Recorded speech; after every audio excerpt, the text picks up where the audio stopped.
Welcome back, y'all. Scaling Ventures.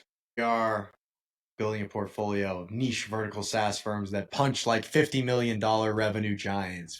And it's been a hot minute. My goodness, sorry for the delay. We're settling into, I think, what's probably going to be more of like a very consistent bi-weekly rhythm. Kjael was on vacay last week. We just wrapped our first 90 days with our second firm, and we've just been buzzing. So forgive me, we haven't been given this the love it deserves and needs, but we are back. And that topic du jour for today is design principles for high leverage OKRs. For the or I guess in another episode, another acronym. OKR stands for objectives and key results. And this is kind of like the de facto goal setting thing. And it's a little more nuanced and challenging than you would expect. I think every quarter you do a big turn on it, and there's these enlightened moments, and then you kind of are faced with similar failures or pitfalls that you've kind of already learned. So it's very much a practice and it's very much a skill. And ideally, and it kind of just gets better and better. And so a lot of that had kind of culminated, at least in my mind, but we probably said this last quarter, around,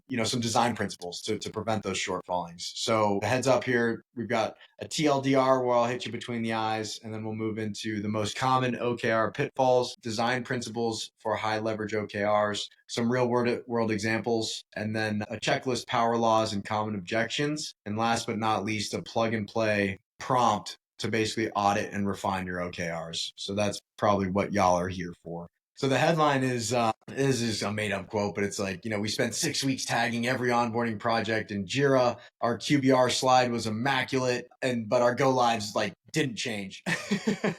And so it's like you end up doing the stuff that's about the work instead of the work. And I think for us, I think a lot of people have probably asked themselves, our OKR is broken. And so we're trying to kind of uncover what those failure modes are.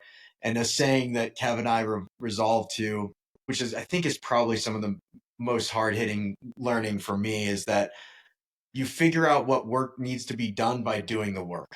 And so we had this tendency to kind of over-engineer the path to the outcome at the beginning when theoretically we had the least perfect access to information. Yeah, we also fall victim sometimes to not coming back and refining the OKR as we ran into certain hurdles and objectives. And it's kind of like the puzzle of setting smart goals. Instead of just jumping out there and setting goals, it's like, hey, is it specific? Is it measurable? Is it achievable? And now that you've established that baseline, come back in 6 weeks and it's like, hey, are those items still the same?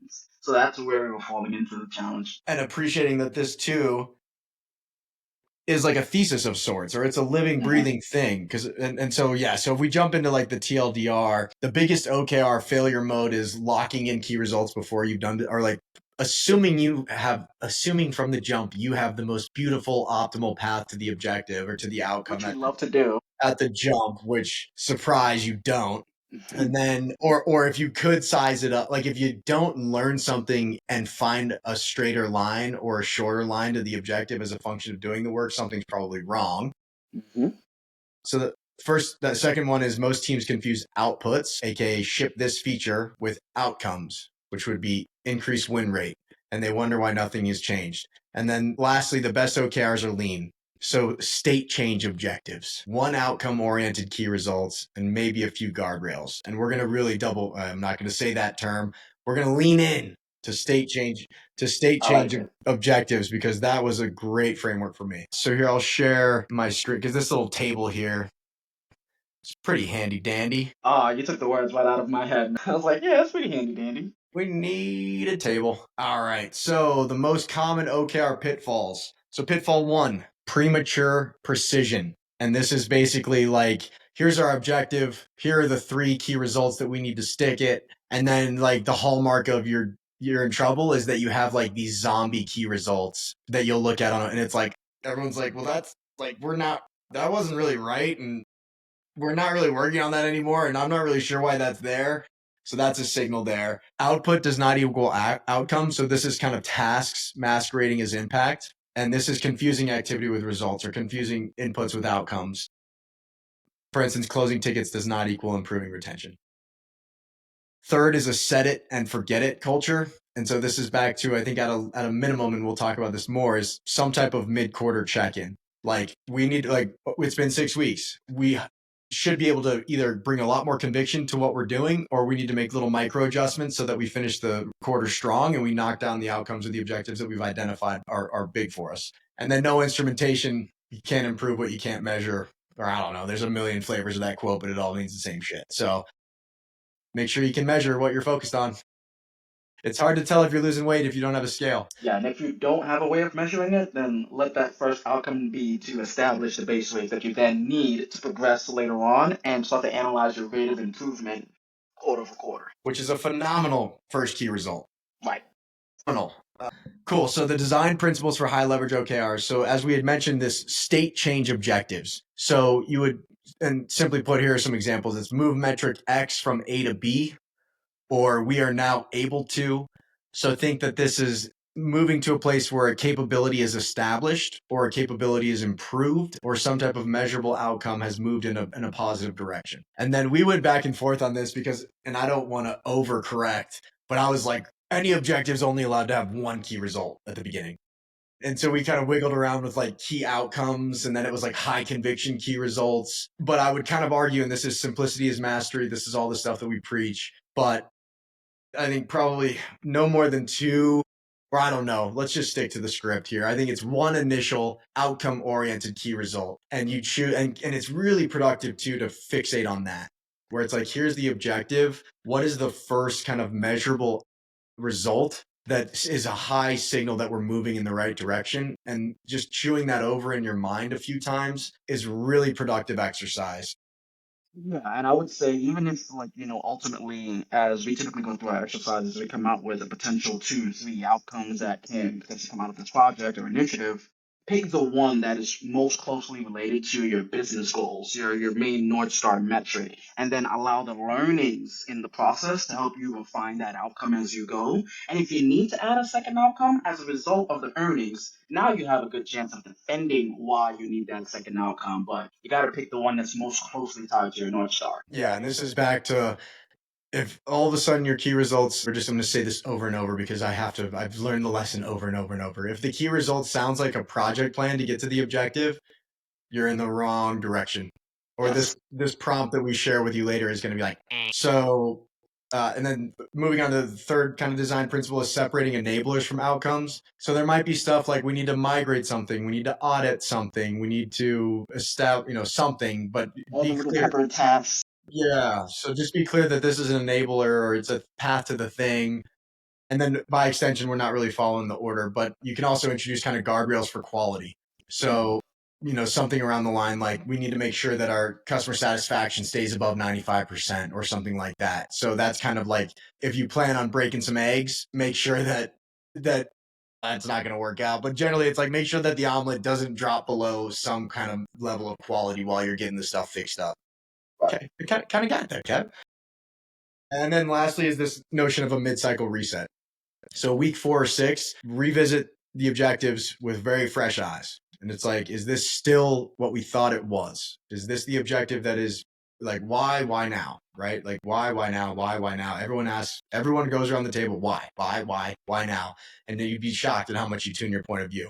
So some real world examples, like training ticket resolution. So these are support tickets that are under the guise of knowledge-based or knowledge-centric, how to, like, there's an opportunity to guide users here with content, training, something like that. So there's a gap in your user base around how to get to an outcome with your tool, something like that. So an objective would be reduce meeting resolution time from 26 hours to 6 hours. And as an example, that's like I don't even know, that's like a 300% reduction or something like that. So it's probably like reduced from 26 to 20, or I don't know, you want to think about some rational rate of improvement there. And then a key result might be to raise the percentage of ticket replies that include a knowledge-based link from X to Y.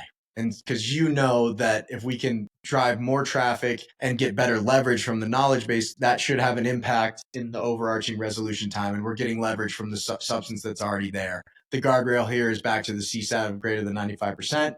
And then there might be an enabler here that's not necessarily contemplated in the OKR, but it's that we need to migrate the knowledge base to this other platform by X date. Makes sense. Why it works, the key result or KR is a leading indicator, knowledge base usage that directly impacts the objective, faster resolution. The guardrail protects customer experience. The enabler is scoped elsewhere so it doesn't dilute OKR focus. The other one that we forgot to mention here, and outside of faster resolution, is hey, faster resolution is a result of less ticket volume because now people are self-serving themselves, right? Totally. And it's like you have two sticks that provide leverage. The best is engineering, right? So it's engineering your way out of support issues because the product is more functional, more intuitive, whatever. A distant second behind that is knowledge and user guidance, but they have to consume that stuff. They have to be trained on it. There's a lot of friction there. So anyway, and I love me a good anti-example. And this one's going to make you chuckle. I chuckled when I read it. I was like, yeah, call me out. Go ahead. No, I'm calling myself out. So increase average weekly ICP qualified pipeline from X to Y. Solid objective. That's a state change, right? Good base rates, and we're moving it in a rational rate of improvement to this new direction. The bad key result is outbound experiments live and buzzing. What's buzzing? Buzzing. Everyone knows what that means. And then buzzing on a dashboard. A better key result is outbound sourced pipeline is greater than 20K a week with X percentage conversion by week 8. Now that I can report on. Why? Buzzing is, you guessed it, vague and up to interpretation, and running experiments is not the outcome. Measured pipeline with quality conversion is the outcome. Cool. So now into an implementation checklist. We'll buzz through the rest of this pretty quick. So steal this, but it's basically your metric is already dashboarded or whatever. You can measure it, and a dashboard can be a Google sheet, whatever. It's a thing that you can measure. Your base rates are real averages. So you're looking at like a trailing 90 days. Be very careful that you don't think about seasonality, think about the overall rate of improvement for the business. Trailing 90, trailing 6 months, if you got it, is probably a better representation of a real base rate. And then one key result at kickoff, max 3 objectives per team. And honest to God, I think it depends on the scale, but for like our audience, I think it's 3 objectives for the business. For the business. So, I mean, if you're running a multi-department conglomerate, I don't know, maybe not. But for most of the folks listening to this, it's like if we stick, and then this comes back to really rigorous debate around like what are the 3 most important objectives across the entire business, and everybody runs like hell in that direction. So I would suggest you cap it at 3 objectives for the entire business, and it's probably 3 key results per objective, which get kind of shaped as the work evolves. So you start with that 1 key result and go from there. And ideally, I know we say max 3 objectives per team, but the goal of the objectives is really to align these teams cross-functionally. Because if the objective is, let's say, generating more leads, or generating better qualified leads, that is both a marketing and a sales kind of function collaborating to make that objective possible. So back to your point, instead of it being per team, unless you're like a large conglomerate, our audience, tech startups, you can realistically tie your business around 3 core objectives and have all of the team just aligned around it because you all should be tied to the same business goal, same North Star metric, and then trickle down from that is your objective, trickle down from that is your outcomes, and then you can get into taxifying things. So, I mean, I think it stands to reason that the most dope, nasty operators are like, these are the 3 objectives for the year. Yeah. And I know that these are the most high impact, needle moving state changes that will have the greatest benefit to business value in the year. And you can use our rights framework that we've touched on many a times to get there. So that's just back to focus creates the space for performance, 100%. So some power law stuff. 1 well-chosen key result often explains 80% of your objective success. So just keep that in mind. Kind of like picking a stock.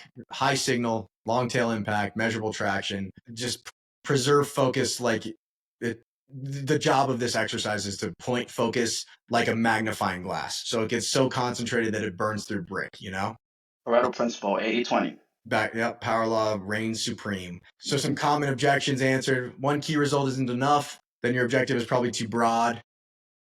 Split it up. You probably need to assess a lot of stuff, but I would just suggest that multiple or too many key results at the front suggest that a person knows exactly how to get to the outcome, which suggests that they're not going to learn anything along the way. And none of that makes any sense. Or there's just problems everywhere with that. The objective just isn't clear enough, and the person thinks they know everything. So it's all flawed. It's all flawed. Leadership wants dates and tasks. Dates are cool. I think with tasks, you just have to be careful. I think it's in our context, It's useful to have like if a task is something that the rest of the business needs visibility into because it's a dependency, then it's useful to have that centralized. Notion's obviously your best friend, but be careful over taskifying stuff, especially at the jump, because you're going to end up deleting all the tasks and replacing them with the tasks that actually make sense after you've learned something. So you get stuck in this endless rework vortex, which is terrible. That's probably that. But dates are good. It's like, hey, we want to achieve this thing. Good. So, dates are okay.